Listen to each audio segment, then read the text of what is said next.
Halo, kita bertemu kembali di video pembelajaran kita yang selanjutnya. Pada video kali ini kita masih membahas mengenai bab 4, yaitu pemuaian. Nah, sebelum masuk ke materi, pernah nggak kita melihat suatu benda ketika dipanaskan maka ukurannya akan bertambah panjang atau bertambah lebar? Pernah tidak? Memang untuk menambah panjangnya itu agak lama untuk kita melihat pertambahan panjangnya, tapi dia pasti bertambah. Nah, pertambahan itu namanya pemuaian. Jadi pemuaian adalah peristiwa bertambahnya ukuran suatu benda akibat perubahan suhu. Jadi pemuaian peristiwa bertambahnya ukuran suatu benda akibat perubahan suhu. Jadi ketika suhunya naik menjadi panas, maka ukuran dari benda tersebut akan bertambah, baik itu panjangnya dan lain sebagainya. Nah, pemuaian ada tiga macam: pemuaian zat padat, zat cair, serta zat gas. Jadi semua wujud zat mengalami yang namanya pemuaian jika terjadi perubahan suhu. Alat untuk mengukur pemuaian namanya disebut motion brook. Motion brook itu bentuknya seperti ini, ya. Jadi di bawah itu ada pembakar spiritus. Jadi ini asal dari panasnya. Nanti panasnya membakar logam-logam yang ada di sini. Nah, logam ini kalau bertambah panjang maka jarum penunjuknya akan naik ke atas sini akibat pertambahan panjangnya. Tapi kita tidak membahas motion brook. Ini hanya pengetahuan dasarnya. Yang kita bahas pertama adalah pemuaian zat padat. Pemuaian zat padat ini seperti yang ada di gambar ilustrasinya, ketika dipanaskan, nah, maka bendanya akan bertambah ukurannya. Ketika sudah tidak dipanaskan, dia kembali lagi ke ukuran asalnya. Lihat ya. Ini dipanaskan, nah bertambah. Kemudian dilepas panasnya, nah mengecil kembali. Itu namanya pemuaian. Jadi pemuaian bertambah atau berkurangnya ukuran suatu benda akibat perubahan suhu. Kalau panas bertambah, kalau dingin dia berkurang. Pemuaian zat padat. Yang pertama terjadi adalah pemuaian panjang, pertambahan panjang dari suatu benda akibat terjadinya pemuaian. Yang pertama pemuaian panjang, kedua pemuaian luas, ketiga pemuaian volume. Ya, jadi pemuaian panjang, pertambahan dan penyusutan panjang dari zat padat. Bagaimana cara kita mencarinya? Bagaimana kita tahu berapa pertambahan panjang dari suatu zat padat ketika dia belum terjadi? Bagaimana cara kita memprediksinya? Caranya adalah dengan menggunakan rumus L sama dengan L0 ditambah L0 dikali alfa dikali delta T, ya. Ini alfa bacanya, ini delta T. Dengan L adalah panjang benda setelah pemanasan, jadi setelah dipanaskan berapa panjangnya. L0 adalah panjang awal benda, panjang pertamanya berapa. Kemudian alfa adalah koefisien muai panjang. Jadi tiap benda padat punya koefisien muai panjang yang berbeda. Nanti di soal misalnya nih sudah ditentukan, sudah ada angkanya. Delta T adalah perubahan ataupun jumlah pertambahan suhu. Misalnya suhu awalnya 30, kemudian diubah menjadi 80. Nah, berarti pertambahan suhunya adalah 50, ya. Karena dari 30 menjadi 80. Kemudian pemuaian luas pertambahan dan penyusutan luas dari zat padat, luasnya. Kemudian dapat dicari dengan menggunakan rumus yang sama, namun koefisien muainya dikalikan 2. Jadi kalau misalnya di sini di pemuaian panjang alfanya itu 0,001, maka di pemuaian luas alfanya 0,002, ya. Pemuaian volume, pertambahan dan penyusutan volume dari zat padat. Ini volumenya yang bertambah, berarti dengan tinggi diukur juga. Dapat dicari dengan menggunakan rumus yang sama, namun alfanya dikalikan 3.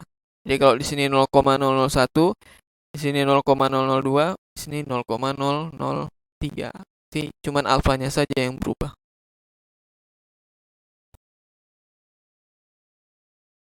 Kemudian, di dalam pemuaian zat padat ada yang namanya keping bimetal. Apa itu keping bimetal? Keping bimetal adalah dua keping logam yang saling bersebelahan.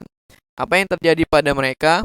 Yang terjadi adalah mereka dapat melengkung jika terjadi perubahan suhu. Ya. Jadi kalau misalnya terjadi perubahan suhu, maka keping bimetal ini akan melengkung.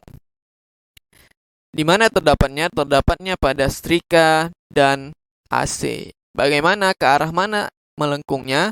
Yang pertama, ini diingat, jika dipanaskan, bimetal tadi dipanaskan, dia akan melengkung ke arah logam yang memiliki koefisien muai panjang lebih kecil. Jadi, bimetal itu ada dua logam yang bersebelahan, yang satu koefisien muai panjangnya lebih kecil atau alfanya lebih kecil, yang satu lagi alfanya lebih besar. Jika dipanaskan, melengkung ke arah yang lebih kecil alfanya. Jika didinginkan, maka dia akan melengkung ke arah logam yang memiliki koefisien muai panjang lebih besar. Contoh. Nah, ini yang ada di dalam setrika ya. Ketika seperti ini, setrikanya hidup. Sudah. Nah, lihat. Ada dua logam di sini. Di atas dan di bawah. Yang di atas, koefisien muai panjangnya kecil. Yang di bawah, koefisien muai panjang besar. Kemudian, bimetal ini kalau kita lihat gambar di atas, melengkung ke atas. Berarti melengkung ke arah koefisien muai panjang kecil, ke atas ya. Atas, ya kan? Koefisien muai panjang kecil. Ketika dia melengkung ke arah koefisien muai panjang kecil, berarti dia dipanaskan. Ini ada di setrika. Ketika setrika sudah terlalu panas, maka dia akan melengkung ke atas. Jadi, aliran listriknya tidak terkena bimetal. Akibatnya setrikanya menjadi mati. Jadi biasanya kita nyetrika, tiba-tiba lampu dari setrikanya mati. Nah, itu akibat dari bimetal ini. Ya. Kalau dia panas, dia melengkung ke arah yang kecil. Kemudian setrikanya sudah menjadi dingin, dia kembali lagi posisinya seperti ini. Karena dia melengkung ke arah koefisien muai panjang yang besar. Karena didinginkan. Oke, kita lanjut. Pemuaian juga terjadi pada zat cair dan gas. Ini adalah salah satunya. Mengapa sirup itu tidak diisi penuh sampai ke sini? Karena ini untuk menjaga ketika air dari dalamnya atau sirupnya akan memuai, maka dia bisa bertambah ukurannya. Nah, kalau misalnya diisi penuh, maka dia akan tumpah atau dia mendorong botolnya menjadi pecah. Tapi diisi setengah, ini untuk menjaga apabila sirupnya mengalami pemuaian dan dia akan bertambah volume ataupun ukurannya. Sama seperti zat gas yang ada pada ban. Ban tidak boleh diisi terlalu banyak angin. Karena apa? Karena kalau terkena panas, angin yang ada di dalam ban itu akan mengalami pertambahan volume. Kalau bertambah volume, maka dia akan mendorong bagian luar dari ban, sehingga bannya yang telah bergesekan dengan jalan tadi akan pecah karena dorongan dari udara yang sangat banyak di dalamnya. Oke, itu pemuaian zat cair dan zat gas. Nah, kemudian pemuaian dalam kehidupan sehari-hari diterapkan dalam apa saja? Ada 6 hal. Yang pertama adalah pemasangan pada sambungan rel kereta api. Jadi, sambungan dari rel kereta api tidak akan dipasang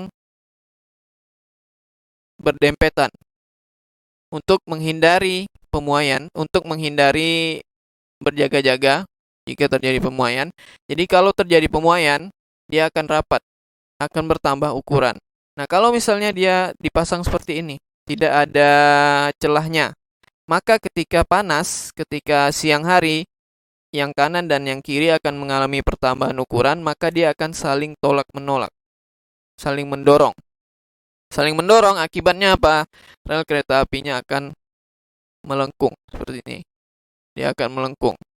Makanya, pemasangan pada sambungan rel kereta api harus diberi celah sedikit untuk tempat dari si besinya ataupun logam dari rel kereta api itu mengalami pemuaian, itu masih ada tempatnya, masih ada celah untuk mengalami pertambahan ukuran. Kemudian pemasangan kabel listrik atau telepon. Nah, kabel listrik dipasang tidak terlalu terik atau sedikit kendor, itu supaya ketika siang hari dia mengalami pemuaian, dia akan bertambah panjangnya sehingga dia tidak terlalu terik. Dan kalau misalnya dia dipasang terlalu terik, maka ketika terjadi pemuaian, kabelnya akan putus karena terjadi pertambahan panjang. Kemudian pemasangan jembatan besi sama, diberi celah supaya besi-besi yang sebelah kanan dan kiri ketika terjadi pemuaian tidak saling mendorong akibat ada pertambahan ukuran tadi.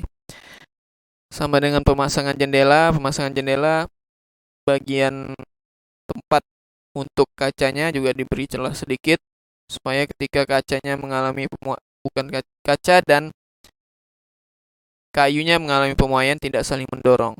Nah, kalau dia saling mendorong tidak ada celah, maka kacanya akan pecah. Kemudian pemasangan pintu sama, pintu yang pertama kali dipasang bagian bawahnya tidak akan bergesekan dengan lantai, tapi sudah lama-kelamaan pasti akan bergesekan karena terjadinya pemuaian tadi, karena pintunya mengalami pertambahan ukuran khususnya bagian bawahnya sehingga terjadi pergesekan. Yang keenam, pengisian air sirup tadi sudah dijelaskan. Jadi ada 6, sebenarnya lebih dari 6, tapi yang dimasukkan 6. Silakan dipahami. Kemudian ada latihan, silakan kerjakan tugas ke-11-nya di kertas folio bergaris. Terima kasih.